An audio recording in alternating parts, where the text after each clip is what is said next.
I did a case study of 50 businesses that we have, and these were small businesses that I filled out a form or some kind of lead generation on those companies. And this is what was interesting because it was worse than the stats and the research that I was, had been reading, trying to figure out what is the real optimal amount of times to follow up. But this was a case study just from the 50 small businesses. So of those 50 businesses, and this was either through a text or an email or a call. That was not, and I'd argue that you need to be doing all three of them, and you need to be doing all three of them very quickly over a period of time to begin to reaching out for them. But this is just, the number of attempts, either by, again, email, calls, text, or another would be like an instant message through social media. Of the 50 businesses, one attempt to get a hold of me, 36 of those 50 was just one attempt. 2 to 4 attempts was another 12.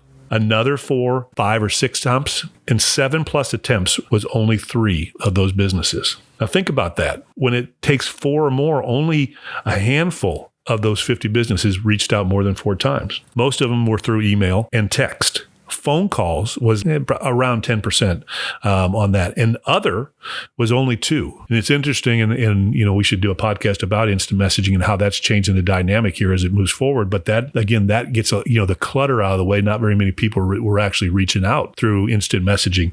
But again, only about 10% of those businesses reached out by a phone call. The rest of them were through text and email, and they did it less than 2 times. Was the bulk of the contact that I got from those businesses. Now think about that. You've spent all this money generating the interest that I'm interested in your product, and you only reached out to me 1 time.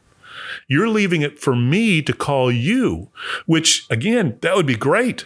But in a society of busyness and things in distraction of what's going on, you've got to be able to think about how many times and when should you reach out to these customers on that. You have to follow up and contact your leads. And it's not happening. I'm just telling you, it's not.